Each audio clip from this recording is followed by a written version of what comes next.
Welcome everybody to the two-man power trip, the black man starting a nerd lifestyle. I'm Nicholas, Mr. Go with the Flow, And I'm the man with the plan, Maurice. and we're back with another edition of the Blerd By Nature Podcast. What's up? What's up? What's up, co-host? What's good, bro? What's good? Yep. We still blackity black out here. Black Anime Podcast number 202, Black History Month, Season 2, Episode 3 in full effect. Let's hit it. All right, let's go. Yep, vibe, guys. Let's hit it. All right. So, how was your week work? All of the shenanigans rolled in one up to today. It's been okay. I've been annoyed most of this whole week. I don't know. I've just been in a bad mood this whole week. Generally, everything's just been off this week. Oh no! Everything's just been irking my nerves this week. Not the flavor of vibe, but I mean, vacation's on the horizon. Hopefully. Yeah, they've been a good vibe this week. You said it's a combo of things. It's just a combo of things. Like, everything's just been irking my nerves this week. Lord. Yeah. So I've had no patience for nothing. I hear that. Sounds like the evil monkey on your back. Yeah, I feel like it. So I just been keeping it to myself for the most part because I don't want to deal with nothing and nobody. Nah, I get it. Some weeks it's gotta be like that. Yeah. There's a lot of things that's just gonna be around the horizon to tick you off, and it's just you gotta preserve your peace. Yep, it's just been one of those weeks. I hear you, and I mean you said everything, so I would imagine work and all the same is just around you. Oh yeah, work's just been uber annoying. Yeah, it's just. I get that.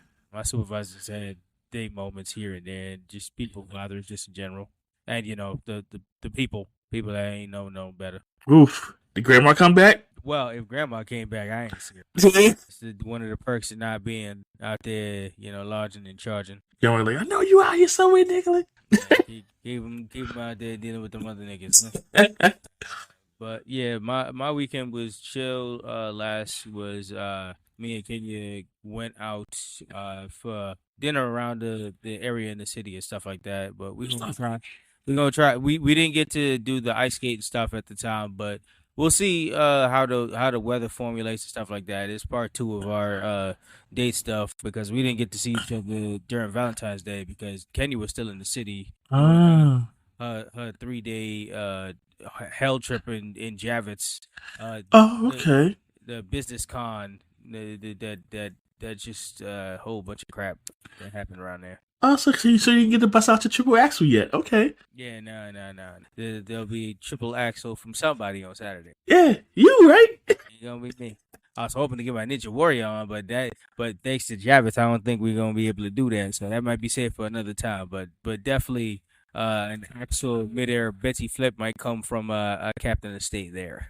Okay. Yeah, but yeah, the week been here these days. Honestly, like I keep talking to you and I keep telling you about it, it's just kind of countdown till vacation time. Yeah, that's pretty much what my head is too. I'm like just. I got an email today from my supervisor that showed the vacation for March, and I was like, yeah. Make sure y'all prepare the others because the nigga about to fly. He about to be out of here. Listen, I took that the day before, the day coming back. I see none of y'all. I feel you on that shit exactly. There's various reasons on a technicality why we should do that just in general, just because we're just going to be on Earth 47 by the time we come back anyway. Yep. So the readjustment periods is real. Yeah, I was like, guys, last day is Wednesday. Okay. We'll not be back till the following Tuesday after this Tuesday. I'm not going to be worried about it. Y'all just going to have to handle that. Yep. But anyway, so switching off, we can go into our off-the-cuff discussion of this week. And it is just a small one for this week, just because specifically of the week. So I just wanted to ask, what is one that comes to mind, or one that you like to watch in general? What's a romantic show that comes to mind? Ooh, oh man. See, when it comes to romantic shows, I just kind of it's not something I generally just go back to. It's always been something that I would just catch, and then I just be there. Enthralled, yeah. Yeah, it's just like, so, say for something I would go back to, that's a tough one. I got to ponder on that. I'll let you go while I ponder on that, because that caught me off guard. Hey, if it pops up in your mind, even when we do a review, you could just be like, yeah. Mine is so I think it's up on Hulu. I was remembering watching it around the time where it was coming out. It was an anime called My Love Story, and that shit was one of the most wholesome, like, in a sea of messy anime full of like fan service and shit like that. That was one of the most innocent animes I've seen, between this huge ass dude who's supposed to be like a, the usual anime trope of being like a 15-year-old, and this like petite ass girl, and they were both like high schoolers, but like they was so nervous to talk to each other. It was like young love, and it's like most innocent to the point where like she felt it to be so like disrespectful and out of the pocket to even call that man by his last name. She was like, Wow. "Oh shit! If I knew about this man's last name, she treated it like it was taboo. Like if she said his last name, that feels like they're so formal and very like naughty to each other." And I was like, "Holy shit! This is the most innocent thing I've ever heard." Like there was a whole episode of dealing with that shit, and then like there was a guy in the middle that was like the guy's friend. He was trying to push them together, and he heard that. He was like, "Oh nah, y'all are way too fucking innocent for this." So I just spent that whole time when I was watching that anime like week on week. I was like, this shit is too wholesome. Well, what's it called? My Love Story. It's on. I think it's on Hulu now. But like, it is one of the most innocent love story romance shits. It takes its twists and turns, but the two main leads of that romance shit is the most innocent people you ever catch in an anime. They are so like, you want them together, but like they're so really nice people. Okay, that's what's up. Yeah, that's usually my go-to. Like, at least it's a romance anime that you could recommend without it being some weird freak nasty shit. Yeah, but see, when I think the romance, it doesn't, that for me that doesn't shift the anime. It's like it's not a particular way. So if I was thinking romance, I probably, if I had to go back in my head to something that would randomly pop up, and I would stop and watch, probably like The Bodyguard, maybe like Beauty and the Beast or something like that. Hey, so it would be something along those lines. If you follow up with like majority of, especially classic Disney, you're gonna hit the mark. Yeah, so it'd be like when you say anime, that kind of threw me off. I was like, let's tell you anime. I was like, I really don't watch anime in that regard for that particular piece of content. So I had to really sit here and think about this. I get it. That's just always one that I have in my back pocket that whenever like time. That sounds cool. It's a good. Oh shit! What about the one we watched with the Rangers? The anime one about the Rangers. Yeah. See, I thought more of that, but you're right. With Gelato 5 and them, yeah. Especially the red and the villain, yeah. You're absolutely right. See, like I said, that's what I had to think about, because I was like, usually when I think anime, I'm thinking action. So yeah, we actually watched a couple like that, but for me, they don't register in that frame. If that makes sense. Probably because there's so much action. It's because there's so much else going on that it's not. It's like it's a layer within the story and not the story. No, I get it. I mean, it's I would chalk it under probably like action, comedy, and romance all in the mix. Right. I guess if we go in that route, I guess the devil is a part-time could be in there too. 100%. Yu Hakusho, if we go in that route, that could be in there too. Mix that off for Kuwabara. You could mix that off for Yusuke. Yeah. Definitely. I mean, shit, it doesn't have to specifically be the only thing, but it definitely. I mean, as long as it's in there, you could pick out your romantic elements. Yep. All right, so that closes off the cuff for a little bit, and going back on our list of Black characters in animations highlight for the name and one reason why. So far, we had from the beginning of February, Gerald from Hey Arnold and Virgil from Static Shock. On the 8th, we had Erwin from The Grim Adventures of Billy and Mandy, and Black Coded Goofy on the February 8th. And now for this week, mine for the 15th will be Craig from Craig of the Creek. I said him because he's a new age character full of energy, young energy in life, in a new generation of cartoons where you can look at like Black as not just a monolith, but just like you can make jokes on the internet about like Black culture and Black Twitter. You can see it like really manifest its way into a cartoon in like full ways, and that's what Craig of the Creek is. So that's mine. Do you have a pick for this week? Yoruichi from Bleach. Respect. Yep. Why? She's the goon. She's a badass female. Respect. Do you know some people out here was really trying to say, I saw that shit on the Twitter Spaces that Yoruichi wasn't Black. Excuse me. I was like, what? Wow. I don't know how to say that. People be tripping, yo. So like they like she's not really a black character. She's just what she's just tan. I was like, what? Like, excuse me? Yeah, I'm telling you, man, this black is in the monolith thing really be going over people's heads because I swear to God, they really be thinking. Yeah, they really. Nah, I did just be staring at this shit like, what? That's we gonna get into this a little when I bring it up later. But some people was online out here talking about the X-Men are woke. The X-Men? Do you know what the X-Men is, sir? I'm sorry. Do they know what the content of the X-Men are? Like what? Okay, that's a topic in of itself. Yeah, we definitely. It's gonna get brought up. So I will say, I think we might want to save that one for when our guest returns. Oh no. We'll talk about it, but we got side notes to talk in the nerd and reboot section. But kicking off into the nerd and reboot section here, let's start off with the first on the docket. Something happened last Sunday. Juan Gran El Super Bowl. So how did you get to watch the game? Did you watch the halftime? Did you watch the ads and stuff like that? Did you hear about the Nick comedy version and shit like that? Like, how was your experience if you watched the Super Bowl, or did you watch it? By the time I got it, it was like in the third quarter, so I didn't get to watch too much of it. So I watched the halftime show after the fact, so I didn't see any of the commercials.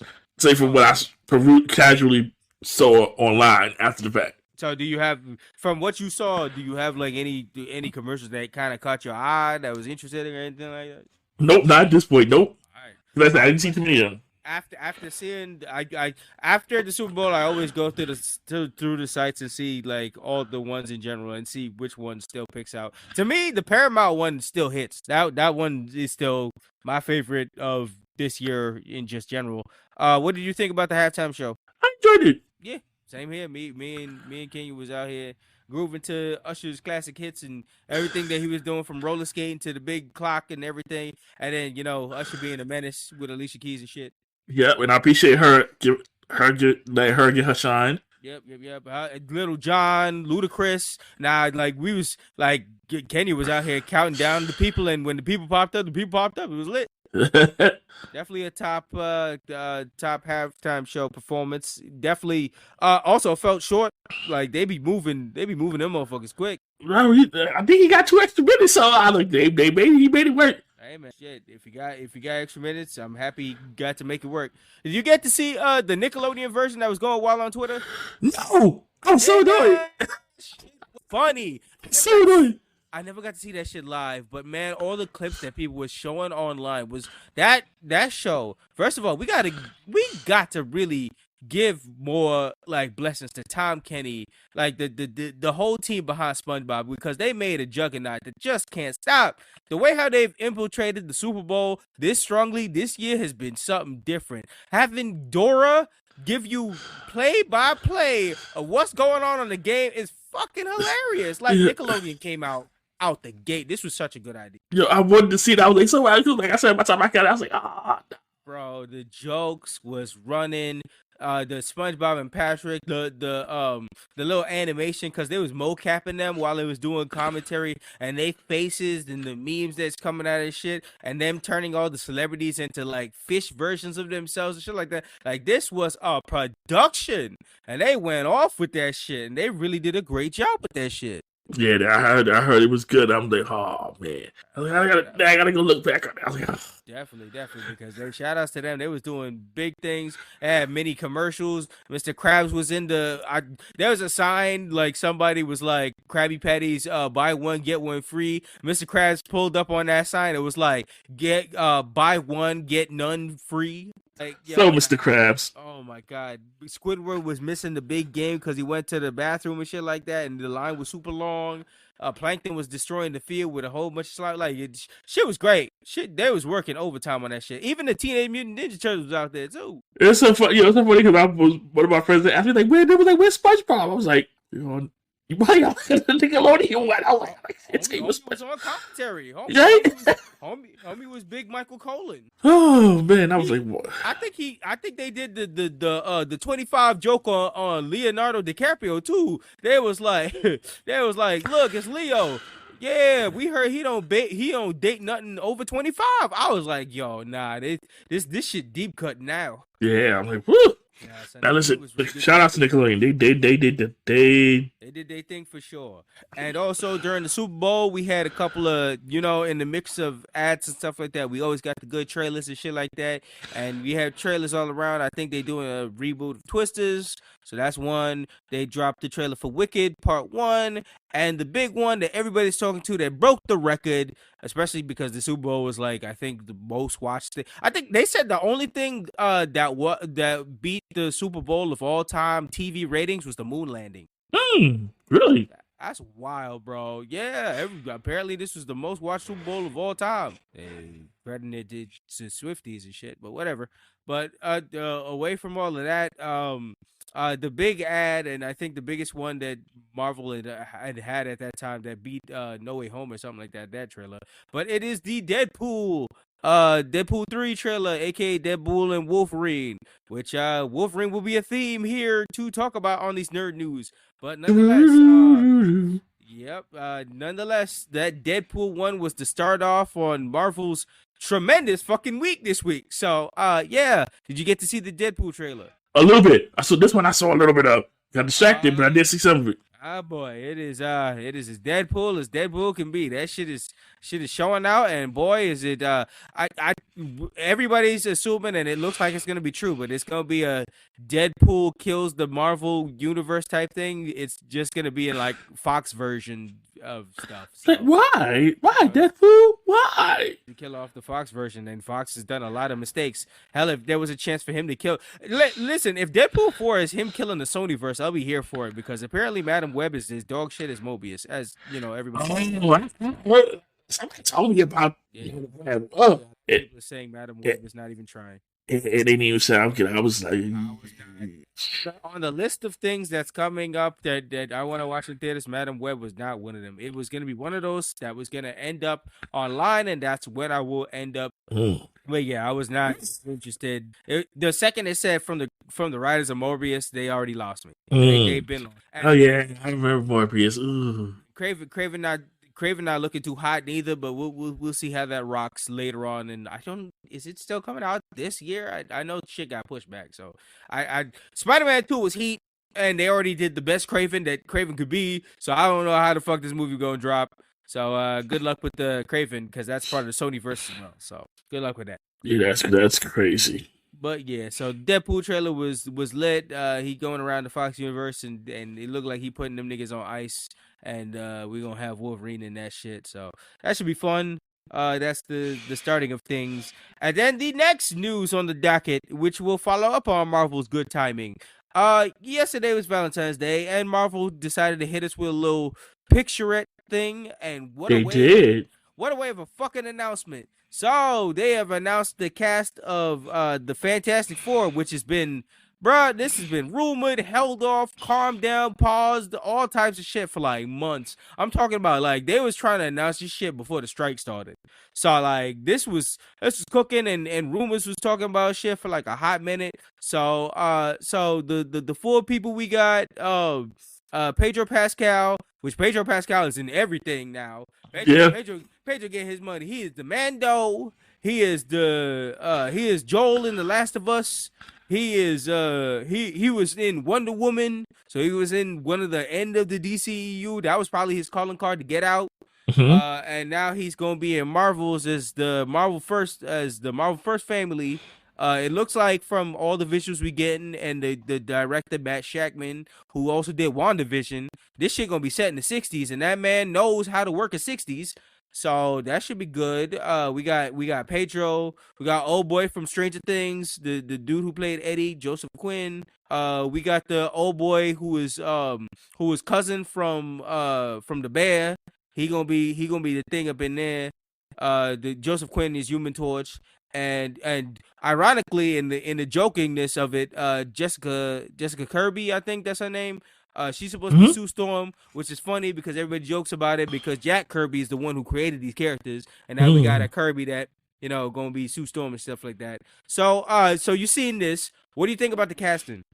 Some I'm okay with. I'm fine with Pedro. I'm fine with Ding. Human Torch is like, we gotta see Invisible Woman. I like him in Stranger Things, and his he got the smart ass attitude. I think he can make it work. I'm like, with everything regarding Fantastic Four, I'm stepping in with caution. They can't do worse than the other ones, especially the last one. Listen, when it comes to Fantastic Four, listen, I don't underestimate nobody.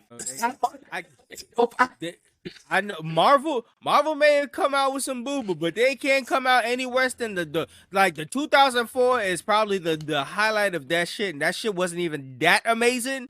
But like, you can't do as doo-doo as the one with the Michael B. Jordan in it. Like, you say you say that, and they will be like, hold my beer.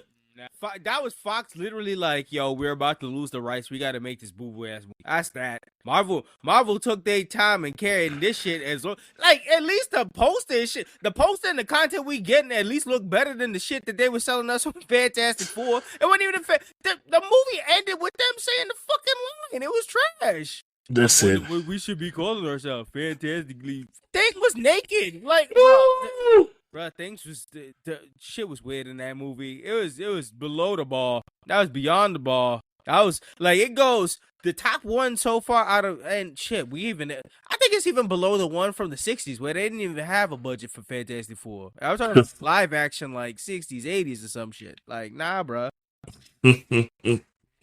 But yeah, I mean that roller. They said, "Hold my beer, hold my beer." Hey man, I got better trust in this than the other. If it's shitty, it's shitty. But it ain't. I don't feel like it's going. It has to be like Madam Web bad, and Madam Web isn't even Marvel. That shit's Sony. It literally tells you in the like somebody, I think it was Jack that went to the theater, and it literally says in association. That's only saying by loose. That's like having a fingertip on a nigga. Like, nah, bro. Oh wow. In association to Marvel, because we ain't putting our hand on none of this shit, bro. Yeah, they was like, nah. What it was, they said that shit smelled poo. Oh, dude. But yeah, so that rolled out and everybody got to cheering and shit like that. So I think they in a good place. Hell, even the logo, the old logo got switched and everybody got hyped for the better logo anyways. Everybody wanted Fantastic Four to be in the 60s anyway. Even when they came in with the modernized one in 2004, niggas still wanted the 60s. So they finally getting the shit they want anyway. They said I'm treading lightly, but I'm hoping for the best too. Yep. So, nonetheless, going forward, once again on Marvel's motherfucking rollout, well, it was announced a little bit towards like I think the end of the day that X-Men 97 was like dropping the end of March, like around the end, like March 20th and shit like that. Then this morning, internet blew up. Because these niggas decided to drop the motherfucking trailer. Motherfucker out of nowhere, boy. Boy, I was hyped. I was like, oh. Boy, there's motherfucking. I was sending you all kinds of links and everything. I literally got up out of bed and I saw that trailer. I was like, oh, we back. Oh, these motherfuckers. Oh, and for them to wait this long to drop a trailer is funny because that shit is literally dropping in a month. And this is the first trailer we got. We got images like a couple weeks back. But boy, they was like, oh, we ready now. Well, I know they didn't need much. I mean, to introduce that, they didn't need much. Well, I mean, they needed content to show us how the shit was moving. Cause yeah, in terms of like the trailer, they like, listen, here you go. I mean, they needed to cook because it's not a reboot. It's a continuation. Yeah. It's a different animation. It's like its third form of animation that it's going through. Now, okay, so now you've seen the trailer. How do you feel? Would you feel like you would have missed it if it gone back to its like original, not the final season animation, but if it was possible for it to go back to its like classic 2D form? You guys would I miss it? Yeah, like are like how do you feel about the animation they used? I'm fine with it. I have no problems with it. I'm still on the iffy. It doesn't bother me.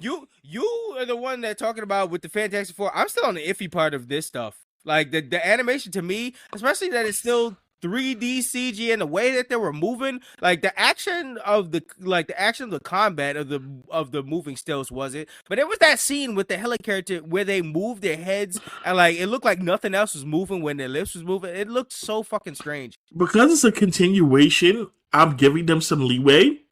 Now, I don't think the story is the problem. Especially, Miles is fucking dead. So that's already the funniest shit off of that. But like, the continuation of the story. I've never had the problem with the story because I know they can cook with the story. That's never. Oh yeah. Mm-hmm. But So I think the animation is still wonky to me. like I said, for me, I'm giving them for leeway with the animation because it's a continuation. It's not. They're saying off rip, this is gonna be a little different. So I'm giving them some leeway to work that out. Now, if it was a remake or something like that of the original, then the scrutiny would be a little higher. If that makes sense. No, I get it, but at the same time, I still am looking at it and I'm like, nah, we've had generations of. It's just the generation of seeing a lot of 2D stuff fight for its place in here and then get edged out here and there. It's like I mean, I like that this is the start of, well, honestly, okay, the start of things was because this is Marvel, this is under Marvel Animation banner, which is different from anything they've done before. Like this is MCU Marvel Animation banner shit like that. So this is a whole different thing that they started off with What If first. So What If started this off with their animation style, but it doesn't look exactly like What If. What If is this part is like kind of mixing it different from What If, and then this is showing me what that Spider-Man freshman year is supposed to look like as well. Okay. So I'm curious how these will pan out. But when it comes to like the action part and shit like that, I'm here for it. When they everybody talk about it, everybody loving it. It's the fucking Gambit and Wolverine combo scene. Yep. Woo, woo, woo. And the scene that got Wilkins more alive than ever. The Cyclops said, "Come to me, my X-Men." Oh, you can hear that nigga. Yeah. Yo, as soon as I saw that, first thing I thought about, I was like, "Oh, here we go." Man, Wilkins got to posting like a motherfucker. He said, "I'm ready. I'm ready, Freddy." If he didn't have a Disney Plus account activated, it's gonna be reactivated that day, buddy. Oh man. Are they release all the episodes in one day, or are we gonna cut it to some weeklies or something like that? Good question. Yeah, that's what we need to find out next. Right, I guess they'll determine what's the best way to do it. But yeah, what was your away from the animation? Just what was your thoughts on the trailer in general? Just like, I enjoyed the heck out of that trailer. I was like, ooh, oh, okay. Then you see you hear the theme song, you creep up. I was like, oh, yeah, okay. I see y'all do it. Like I got the theme, but I also hear like a little bit of remix of it too. I was like, ooh, I see what y'all doing. And some of the voices have returned and shit like that. And some of the voices that have done the updated voices in the other series like Evolution and the Wolverine and X-Men series and shit like that, they've come back to either revitalize the roles or do the new roles or something like that. So that works itself too. That little clip of Cyclops and Wolverine in the plane with the rest of them, I'm like, yo. Here we go. Storm tearing it up. Yep. So a lot of people was talking about Morph being non-binary, and that was some of the things that they were up in arms about for some reason. Which is like, I'm like, it's Morph. It's Morph. Yeah, I'm like, it's Morph.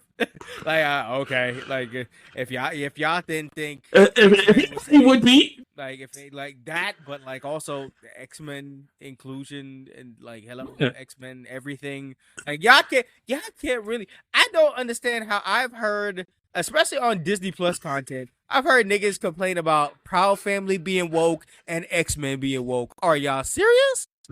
Yo. That can't, like, y'all was not watching anything. Y'all just slapped that label on anything, and that's so fucking funny. And how y'all calling it woke? Fucking Cyclops is the leader. Like, goddamn, they acted like they replaced his ass with Storm. You know what? I'm gonna leave that for another day. I'm telling you, that's a conversation to have. I'm telling you, this trailer. That's a whole episode. Done riled up the fan bases. I need to see Team Cyclops, Team Wolverine, whoever leaded this shit. And then let's talk about the fucking end with the whole Magneto. Shit was hard. Charles dead, and this all belongs to me. Like, now give me the first episode now. You can't leave me like that. I'm here for it, man. Shit. Yeah. And the best part about it is that shit comes back when that comes out when we come back to Earth 42. Yep. So that's a good gift for returning from the travel excursions. Not for real. I'm looking forward to that. Yeah. Definitely. So yeah. Off that docket, back into some more nerd news. Did you hear the announcement that they're trying to drop a Avatar official fighting game now? Why?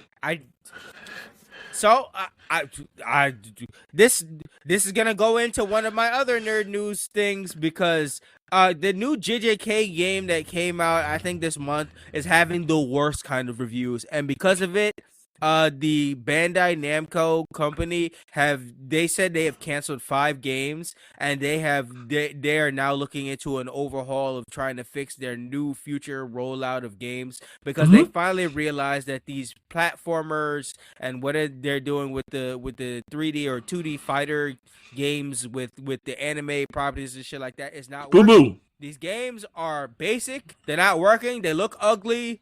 They're just not like it's not working, man. Right. I'm thinking for Avatar, for example, I'm like, when I'm thinking that, I don't think for fighting game. Like, why?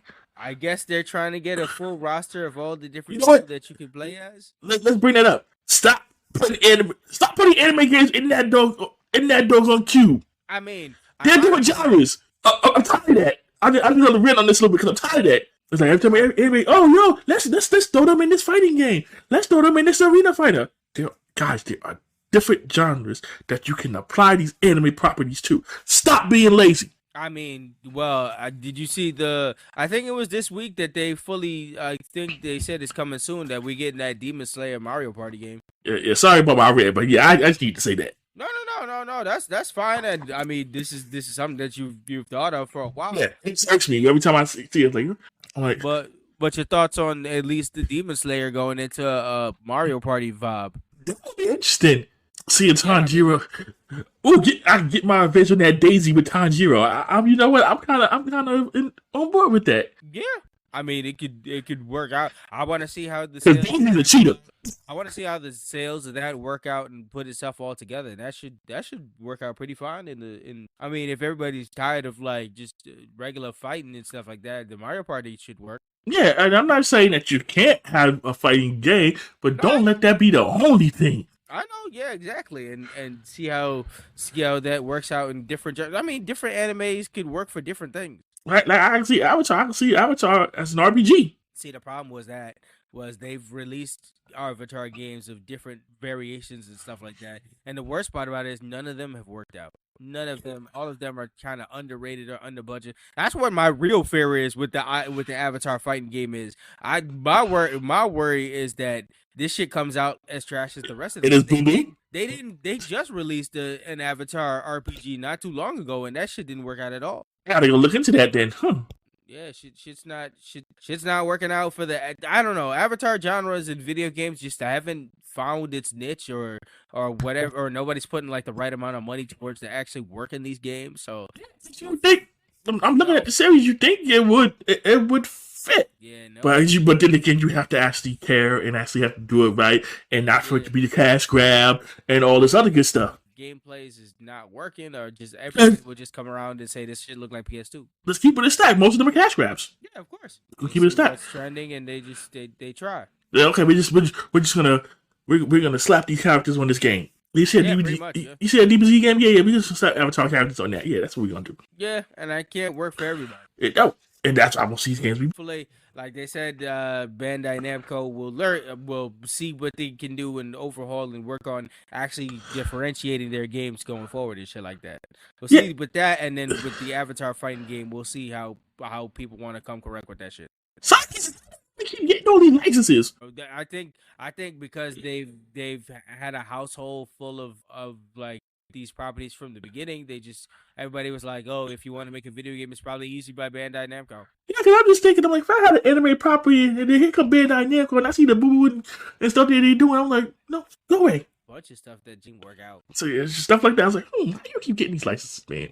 But last news on the docket, there was also a recent Godzilla X Kong trailer that dropped, the second trailer, shit like that.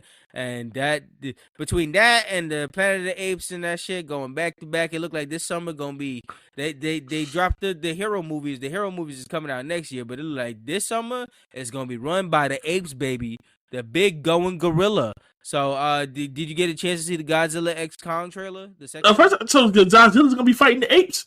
Wait, hold on. So he tag teaming, like it's him and Godzilla teaming up against this evil ape, and some other secret.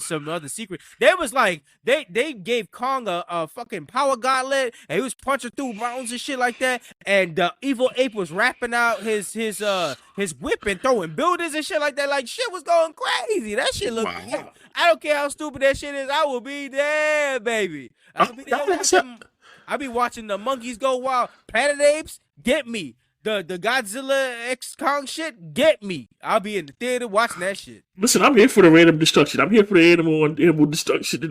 Let's go. I want to see Zilla hit a laser fire drop kick, baby. Listen, bro, they was throwing buildings like it's Dragon Ball Z. I'm here, man. Let me find out Godzilla can hops. Oh yeah, definitely, no doubt about it. I know that Zilla got hops for sure. Oh man, yeah, that's gonna be a fun one. To watch. The summer with these, cinema, boy. Oh yeah, that's gonna be fun. That's gonna be fun. Definitely. But out of the new stuff, we gonna finally step into our main event segment of the evening.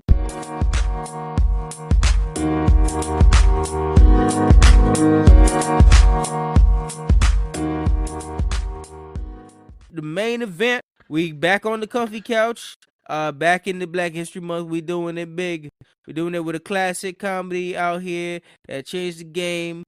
We doing the Parkers episode 1 and 2, and this time around, I got not only fast facts, but a recent thing that we spoke about was Club Shay Shay with Monique on the interview itself. So I have taken down some specific notes that she had said about the Parkers to throw into these fast facts. So let me start off with a little quick history, and then I'll go into the Club Shay Shay notes that Monique had said for herself about the Parkers. So going into it quick, the history, this is currently streaming on Netflix.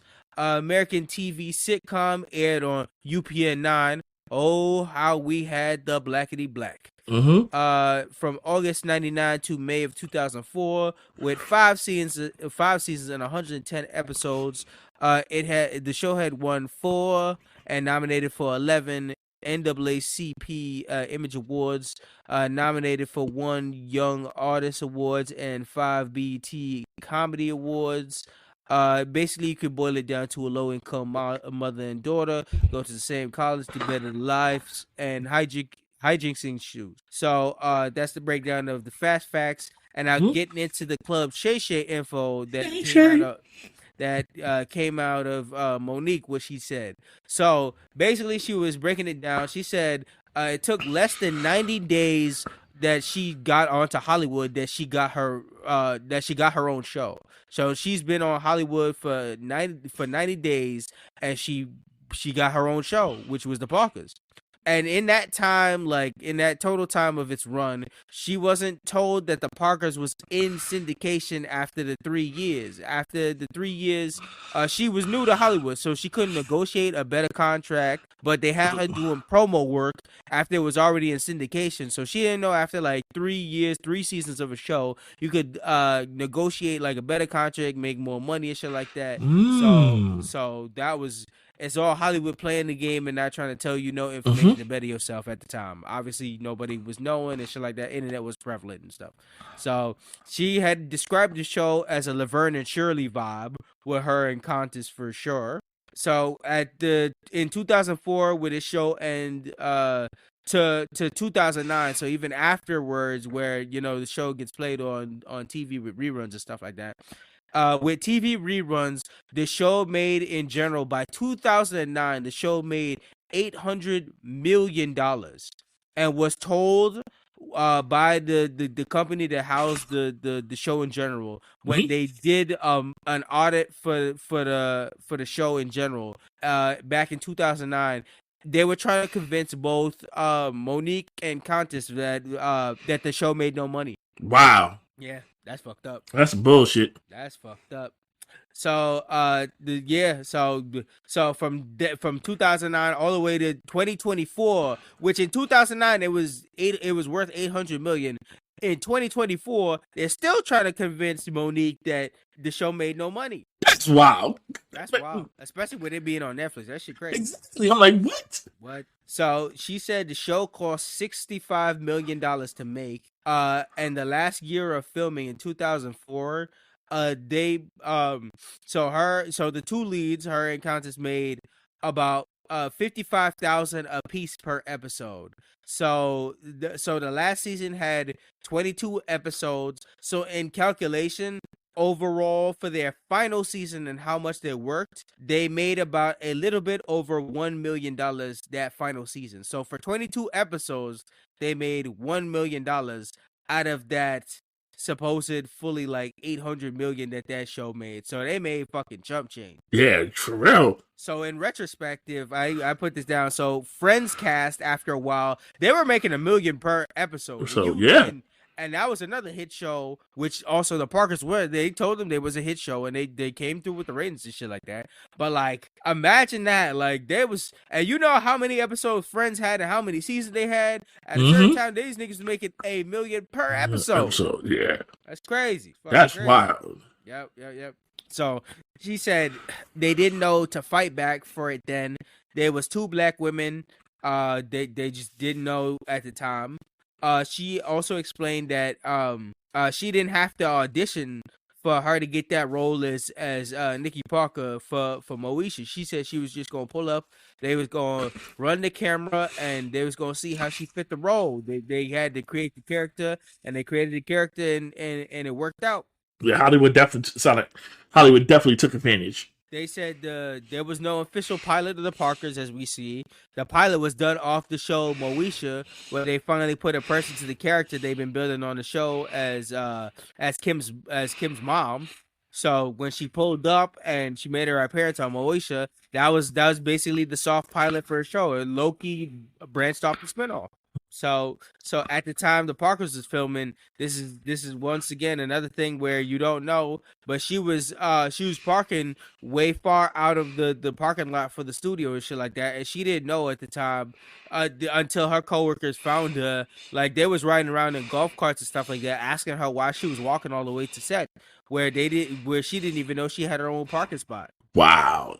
Yep. And final note off of Monique, she said plenty of men wanted to be Professor Ogilvy. All around the world. I'm talking about different people in and out of state, because that the reach this show had in its international views was crazy. Nah, I can see that. And niggas loved this show in Turkey and shit like that. Like it was all around Istanbul and mad shit. Like the lives of black women get around, like that should be worldwide, man. Yeah. Yep. I agree. Yep. So that's the end of my fast facts and the shade notes. So we can get into episode 1, Great Nuts. Great Nuts, yes. So the episode starts when we're at Nikki and Kim's house, right? No, and so we see Nikki in her green outfit, and then here comes Kim, and Kim was like, what? She's like, where'd you get that? Same place you got it. You know. And she's like, why'd you have to wear it today? He's like, because I look good in today. Facts. And then they go back and forth. And she's like, listen. And she's like, I'm kind of dressing like my mama. Like, listen, you gotta go change. So they go change. And once again, they come out with the same outfit. Yeah, and then Kim finally says for the first time here, her iconic line, dang, mama. Facts. And on top of that, it's like, this is the second chance. They ain't going back for a third. Yeah, they not. So when we got to the opening, did you get the short version in this first episode? Yeah. Okay, yeah. So it was my opinion on it, because it's not the full one.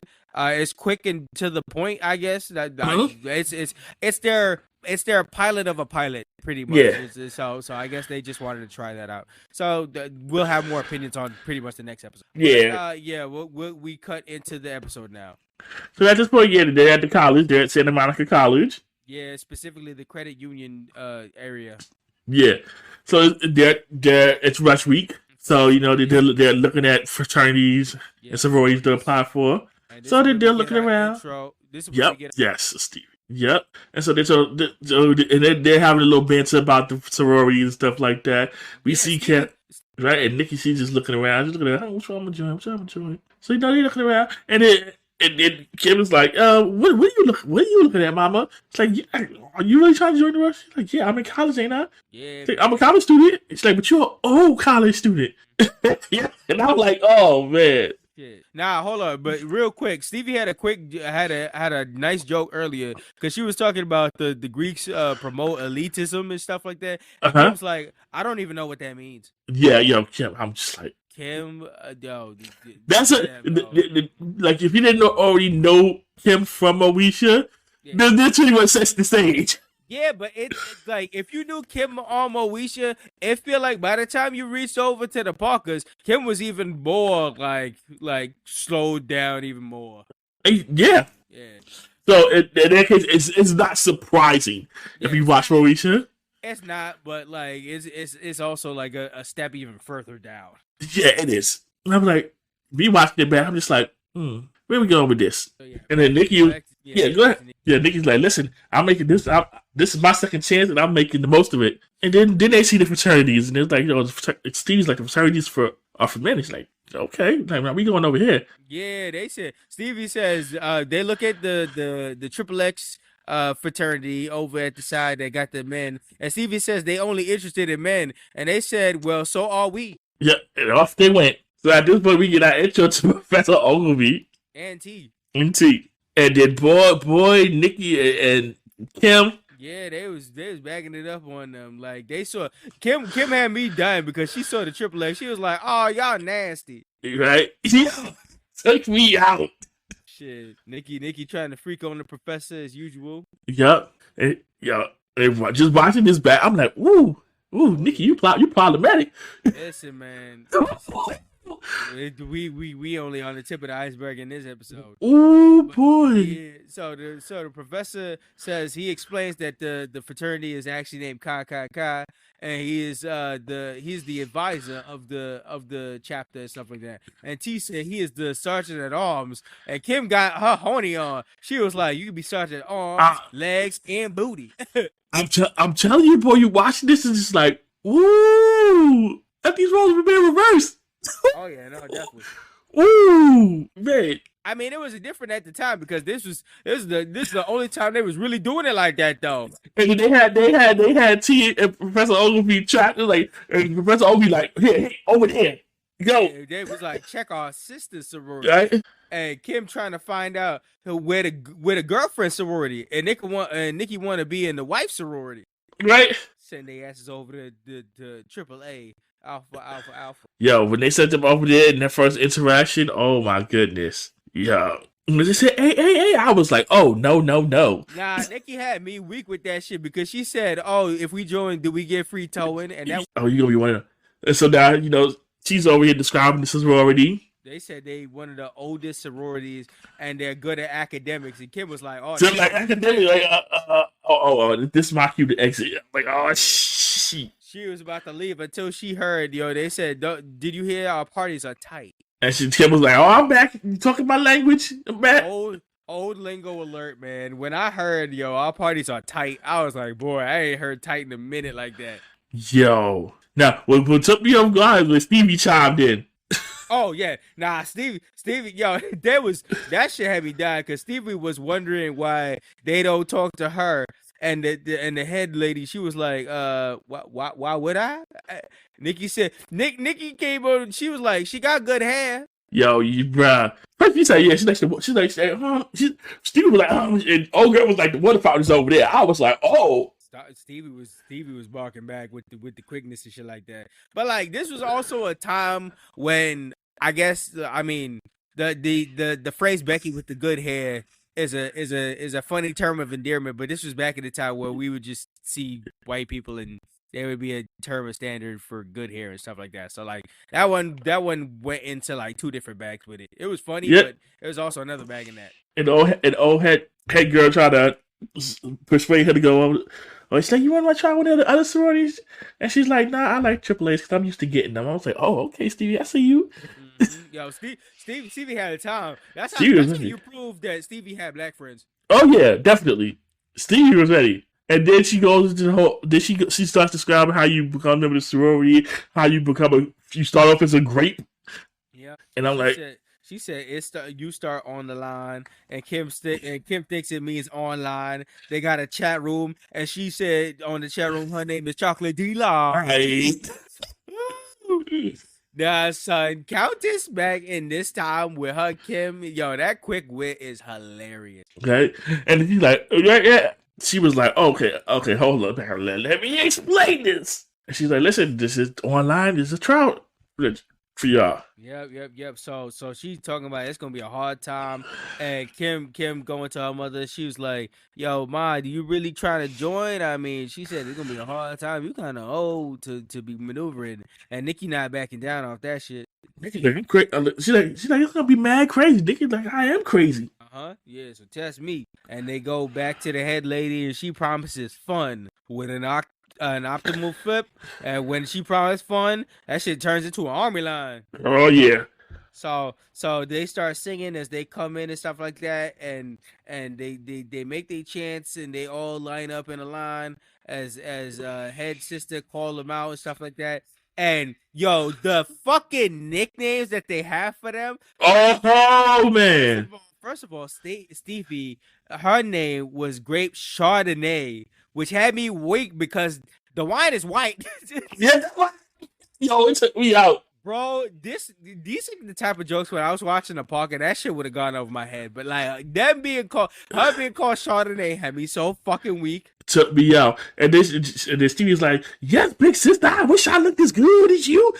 And then she asked Stevie why she ain't wearing the fit, and she wanted this. She said she was trying to stand out, and that one took me out because they was like, you already stand out enough. Right? Yeah, I was like, and then here come Nikki. So here come Nikki. Like, oh, I thought you said it was gonna be funny. Here come Kim about, oh, we're having those parties. Yeah, she said, big sister, I wish I look as good as you, was clap backing on them. She was calling Nikki Big Mama and Kim Mini Mama. Yo, that had me rolling. She's like, right. And she's like, basically, this is like, listen, y'all ain't having fun, but I am. And then next to them in the line, you got Chandra, who was already talking big up to big sister. I wish I look as good as you.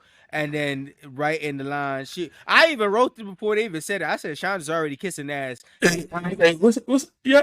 Yo, they told her name. I was like, oh man.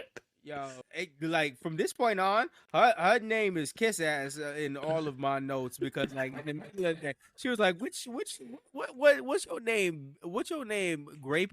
And it was like Kiss Ass. Yep. And she's like, it's inspection time. And everybody presents their grapes, and everybody comes out that shit until we get to Nikki. And then here she go. She was like, Big Mama, is this something you want to tell me? Them grapes sure was good.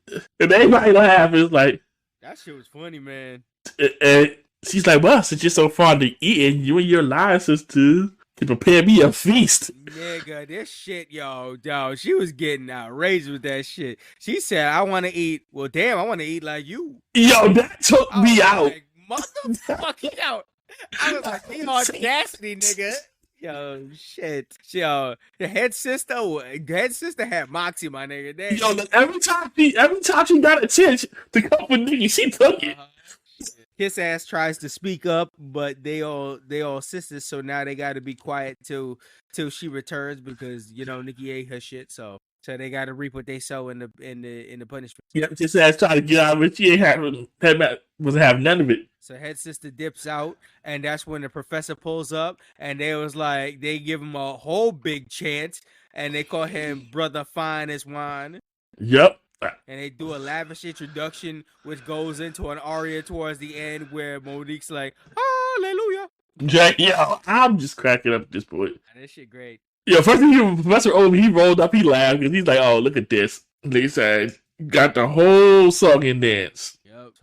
So after that song and dance, the professor he announced to everybody in the credit union pretty much that he got a poet event, and he's having it at his house. I forgot the name of the poet that he said, but his poem that he's introducing, that shit had me weak. He said his poem's gonna be Jack You Up. It was Peter Akajakwe or something like that. He's doing one of his new urban poems. I'll jack you up. That shit had me weak. But he said that he'll leave the poet event, and he said the first 15 to sign up will get to listen to it at his house. And Nikki was edging over because she saw people starting to fill up, and she was like, "Fuck, I gotta sign up for myself." But the girls was like, "Nah, you can't break rank." Yeah, like big sister told you to stay here. She said, "Don't move." She was like, "Fuck it." Nikki was like, She said, "I'm going over to that house." "Yeah." She said, "Move." She saw her name.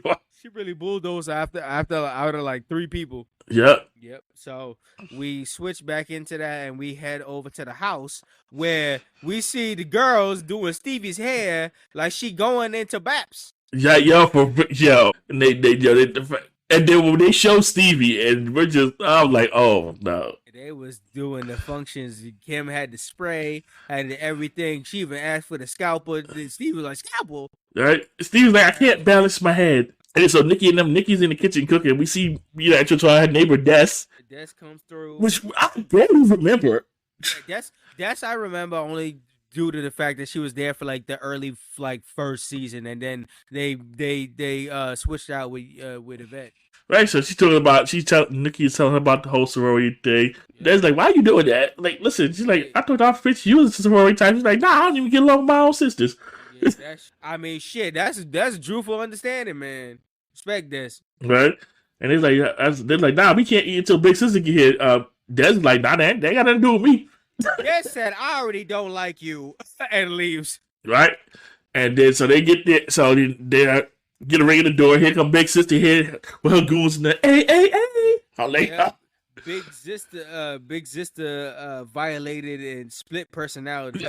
I'm just like, these names. Man, shit had me weak. And so at this point, we see she goes over to Stevie, aka Chardonnay. She's like, "Chardonnay, what are you doing?"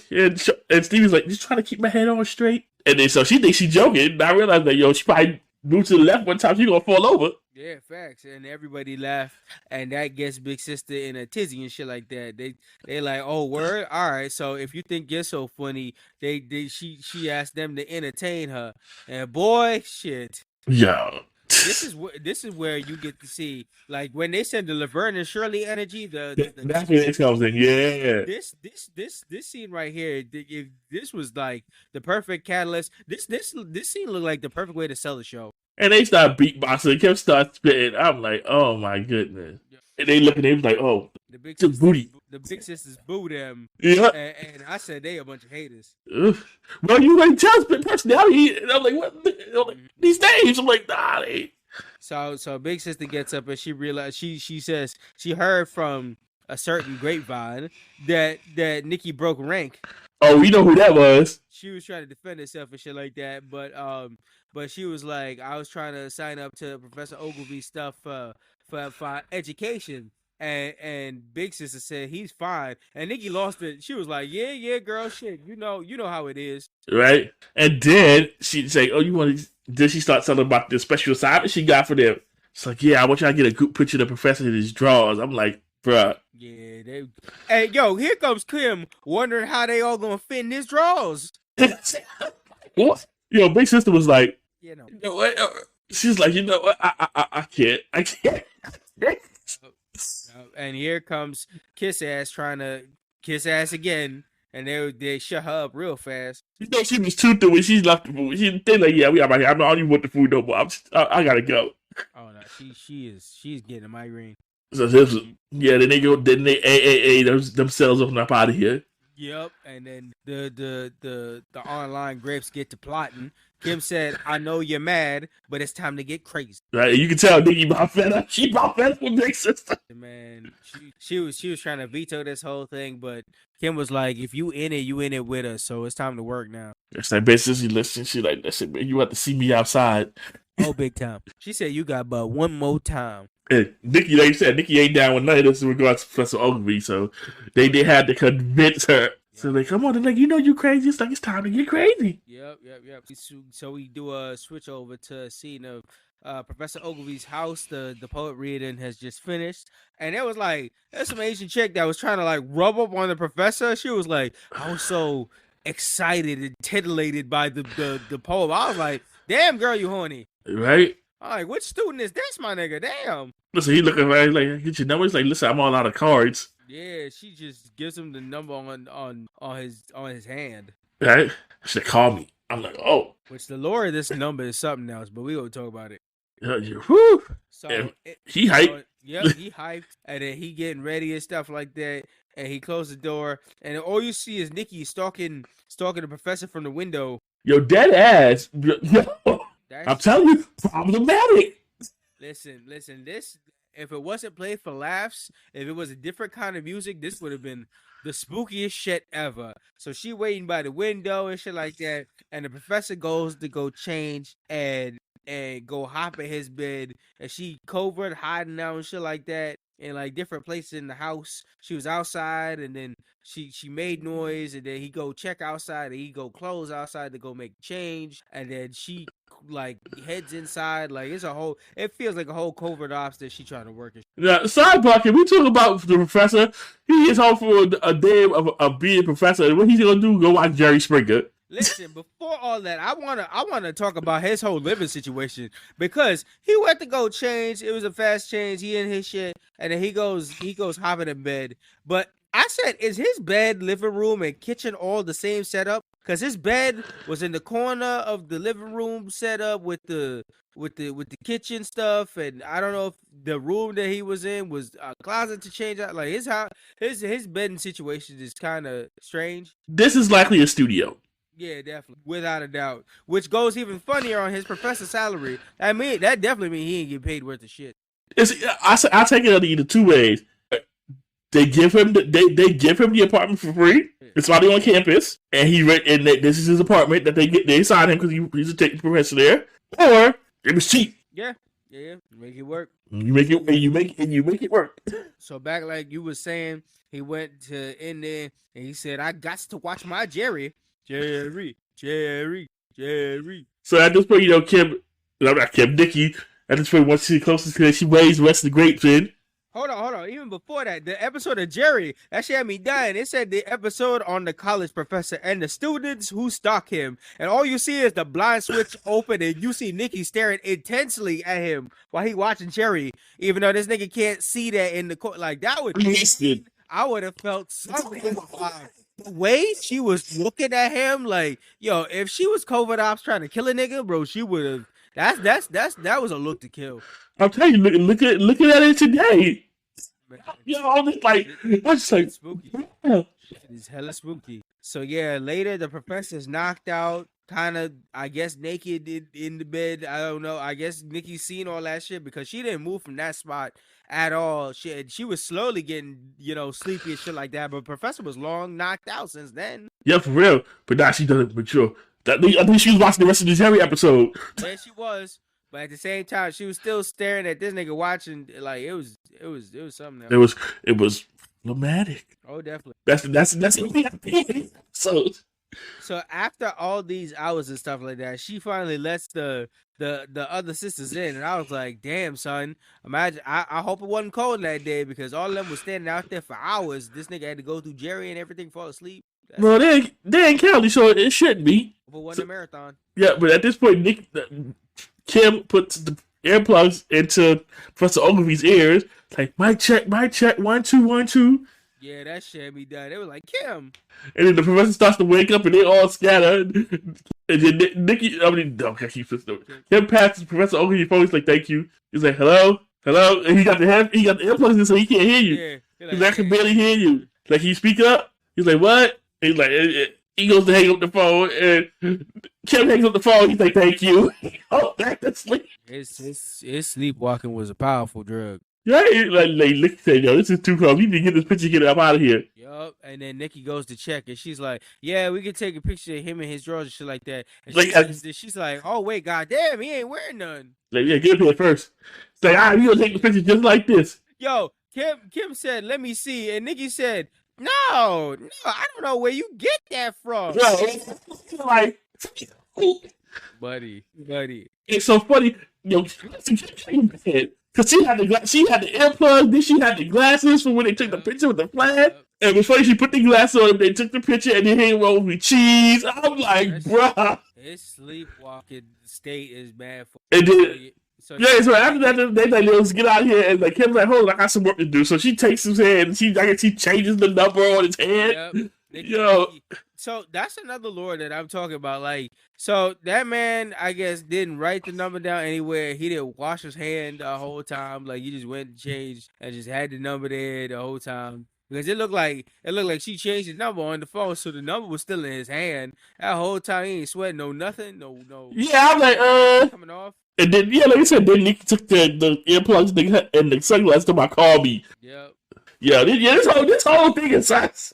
This whole thing is sus. Yeah, this whole professor in his apartment scene is some wild shit. But yeah, they leave having got the photo, and the Grapes had a fun time. And even Kiss Ass was she was living that life. She was on the edge. She was like, this is amazing, exhilarating, everything. Right. And they was like, you from the suburbs, aren't you? Yep. So they're trying to get a little like, nah. And so at this point, they call Big Sister. She actually.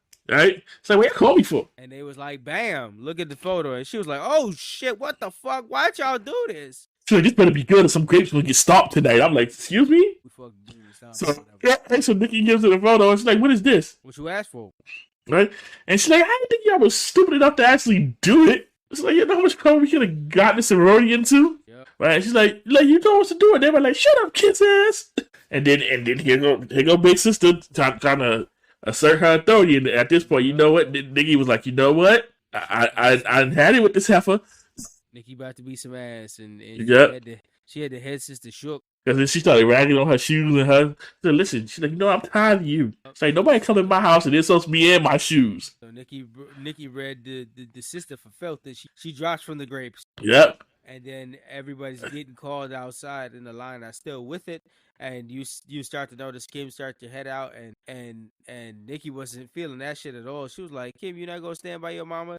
And she like, I'm 18, I'm making my own choices. I want to stay and work towards it. Yep.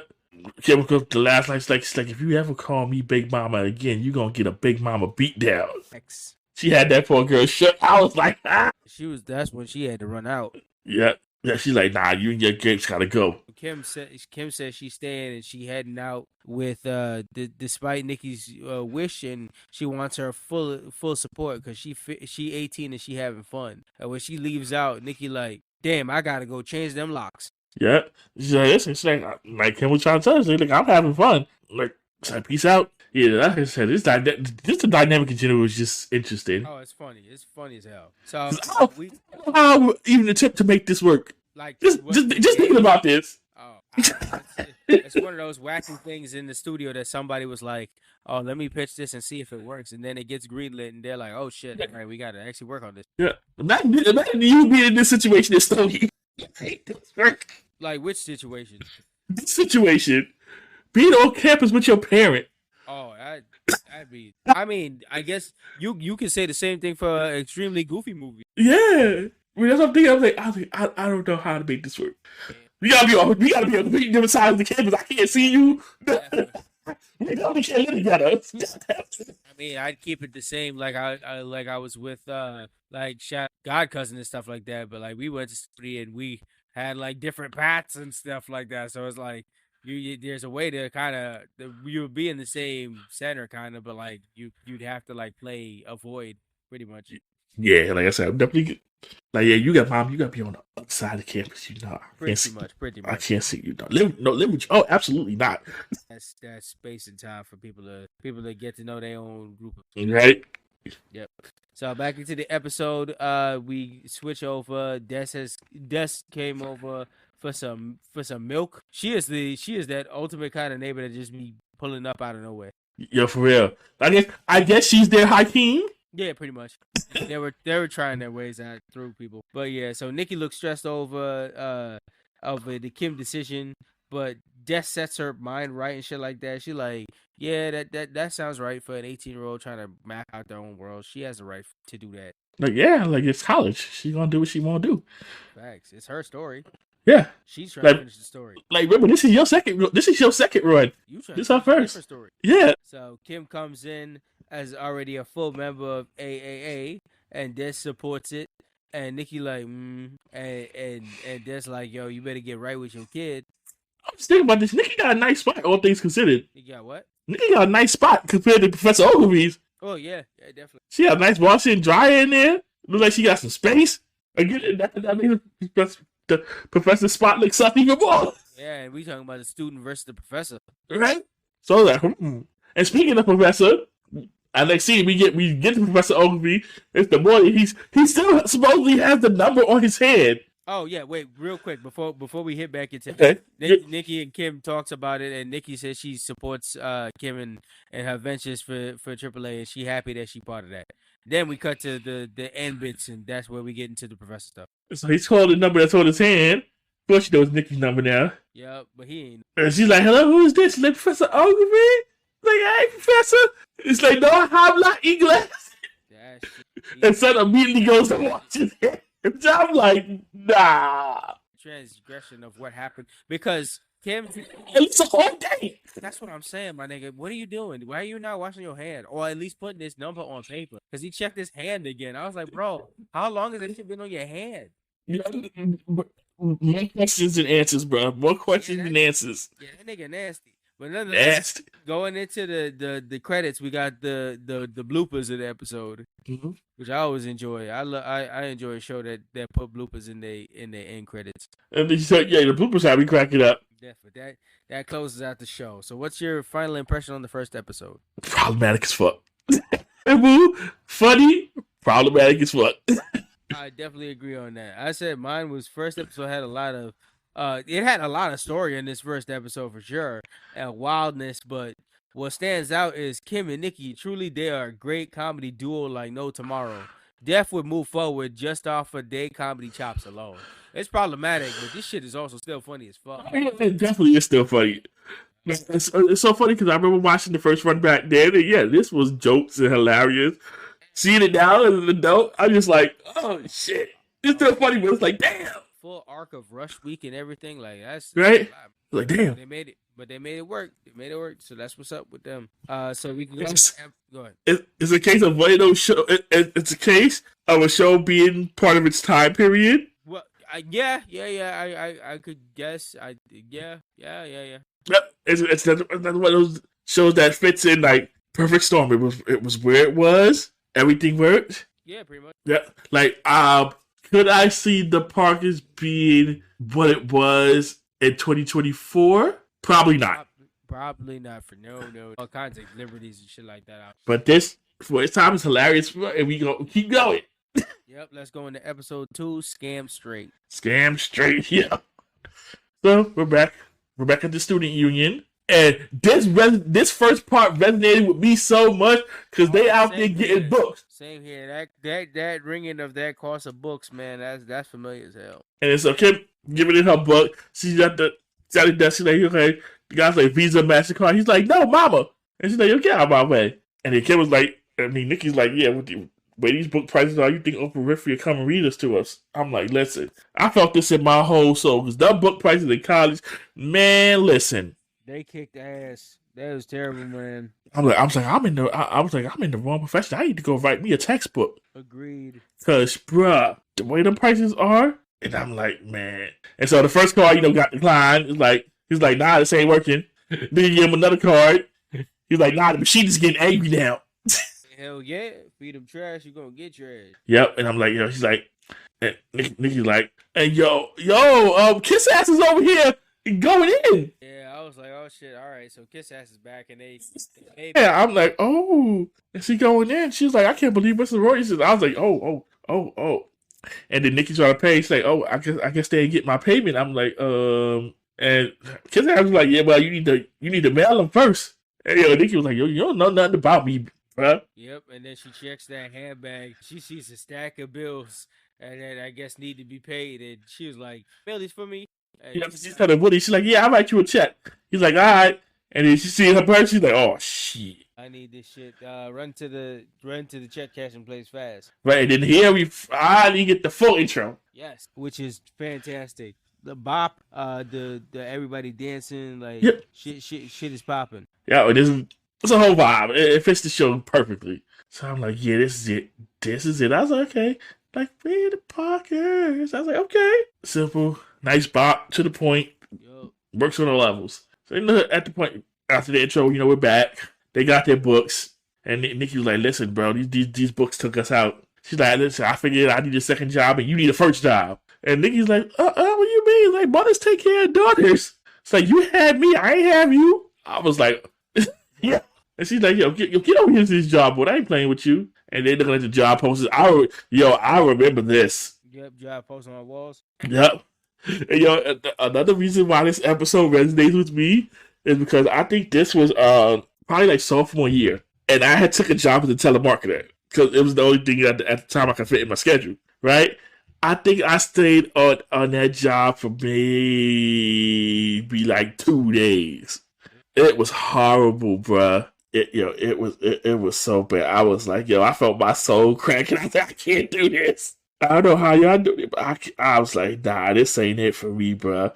I was like, I'm out. I was like, this ain't it. It makes sense to me. I was like, this ain't it, bruh. I was like, never again.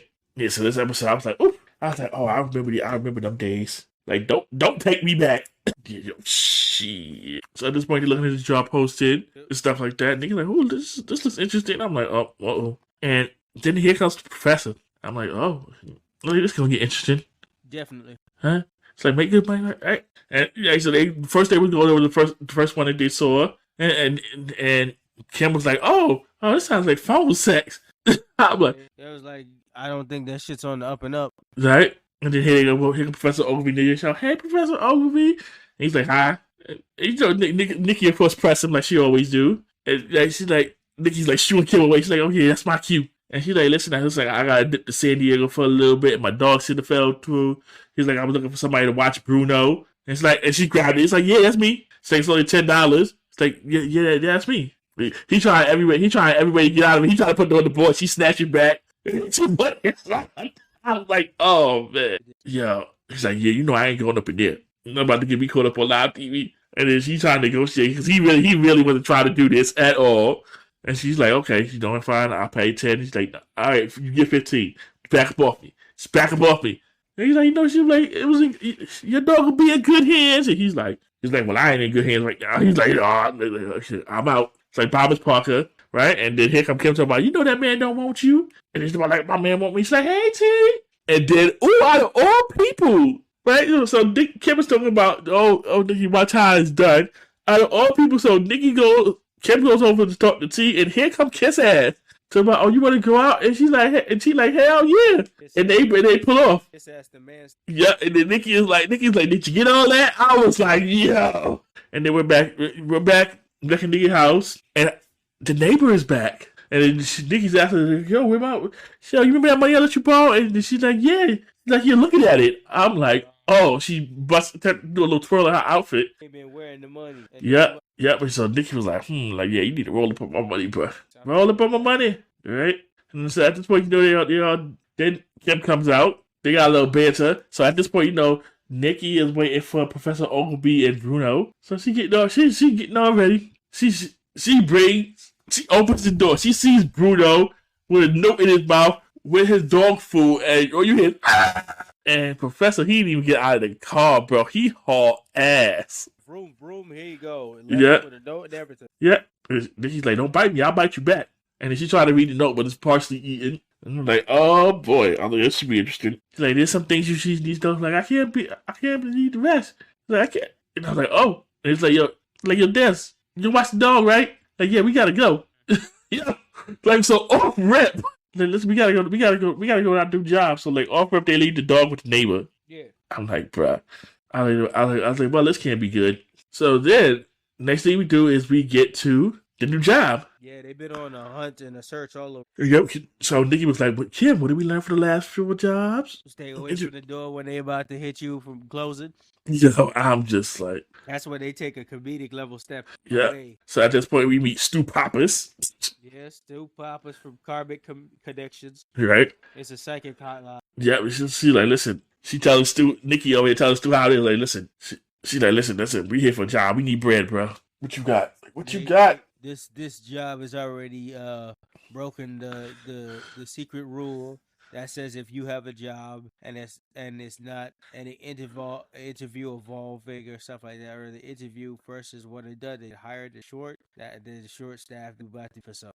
Right. So they're like, yeah, like you said, we're at Chromatic Connection, and they're getting having a little bit of super stew. And niggas like, ooh, okay, down. Like sign me up. So back at the house with the ladies, and Nikki is making a call. Magnificent. And Like, they asking her winners of fights and X, Y, and Z, and trying to code her to tell her what she know. While Kim, who is Princess Destiny.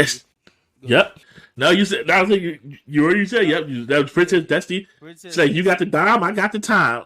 Yeah, and that's ended up where somebody's asking her when they gonna die, and she asked him the age. And what was he, 97? Yep. She said soon. Yes. She's like soon. That's it. Just soon. She hung up the phone and put that shit down. That shit was too funny. And then Nikki was like, "This is like my 137 calls today. I'm starting to believe myself."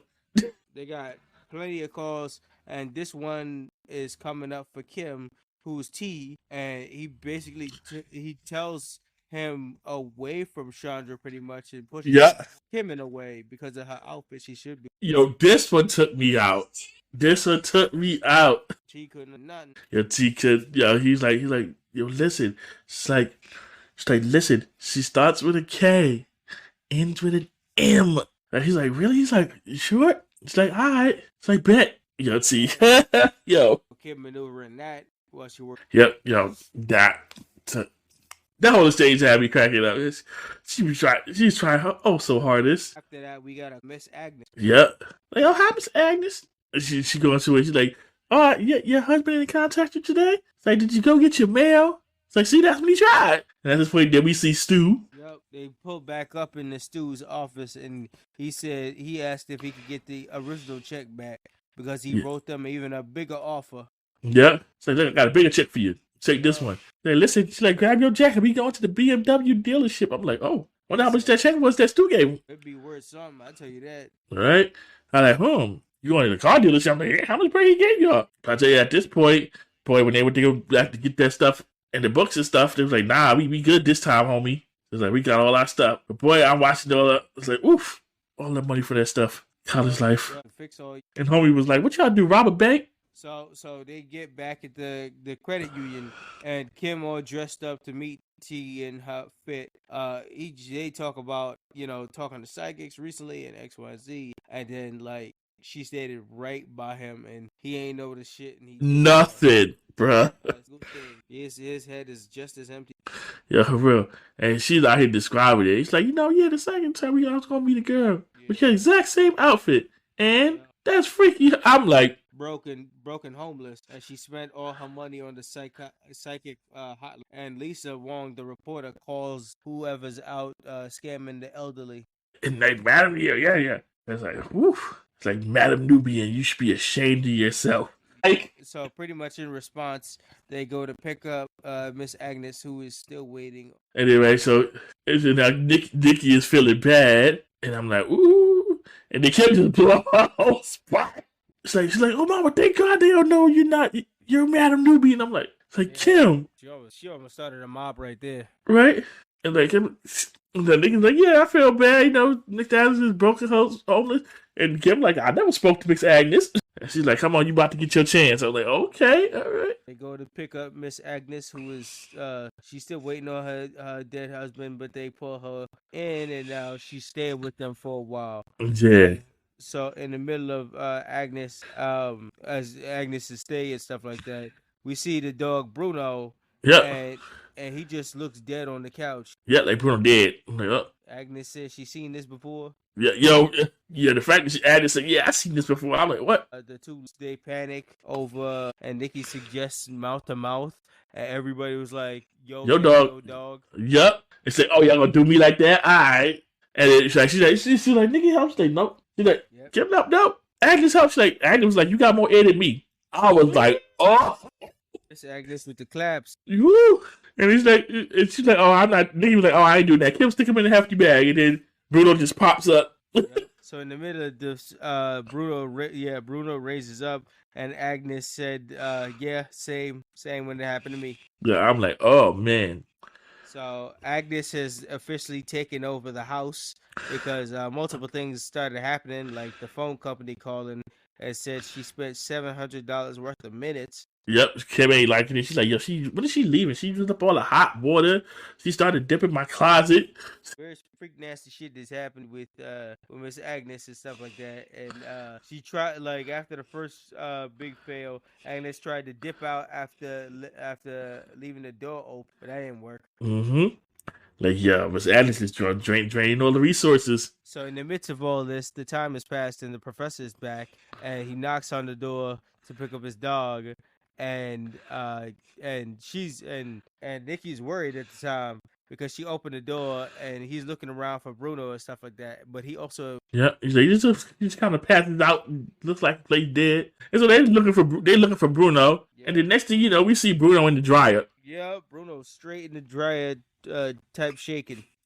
Like, Bruno, how you get here? Professor calls them all freaks.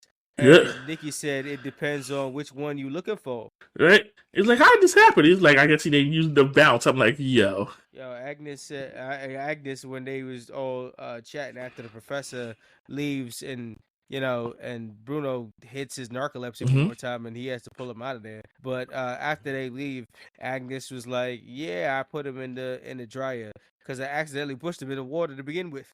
Right? And she was like, all right, she gotta go. Yeah. So Agnes has put him in. Oh. So at this point, yeah, Kim was asking, are you gonna put her out in the street? She's like, no, even better. And they hooked Agnes up with a job, and now she's known as Nana Noob. Yep, I'm like, oh, nah. Nah, that shit had me done because she talked to somebody and they was like, sex, I don't know when you're gonna have sex. So that closes out that side of the episode, and then we got towards the ending clip of the episode, Nikki goes over to buy something at the bookstore, only to find Kim being there. She was like, you should get over from the counter and get on this side, and Kim announced that she is now working at the bookstore.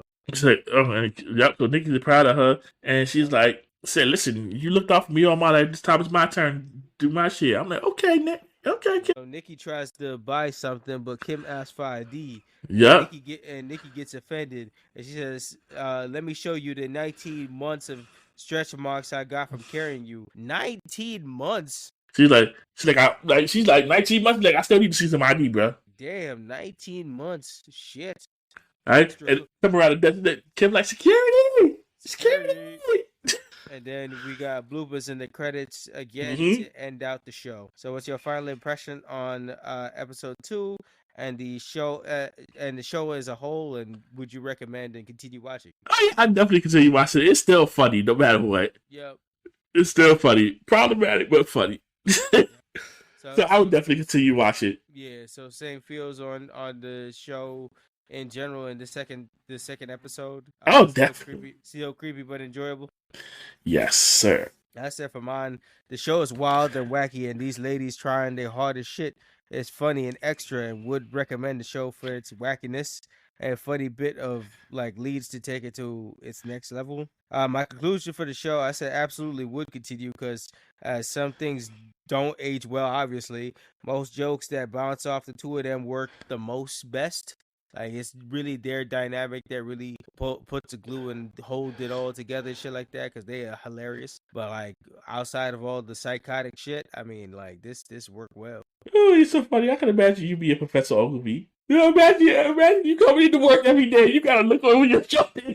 Oh no, Kenya would have beat a bitch's ass. Oh yeah. Oh, that would have been a whole other fight. She would have turned into Nikki throwing hands. Oh man, you come in like, why y'all scrapping? What happened now? Oh man. That shit would have been the. It's age 45. That would have been the shit with what was it? Was it Martin and Gina, or was it My Wife and Kids? The shit where somebody was trying to push up on the husband and the wife came back in full kung fu mode. Ooh, I want to say it was My Wife and Kids, but it could have been Martin too. Yeah, it could have been both. Shit. Election, like the whole election times. But yeah, so definitely recommended in sort of a funny, but like we understand this shit problematic and psychotic, but like this shit still work. It's still funny, still hold up because these two are comedy geniuses though. Yeah, it's in that same category I put Married with Children in. Like it was a product of Yeah, its time. It's still funny as well. It was a product of its.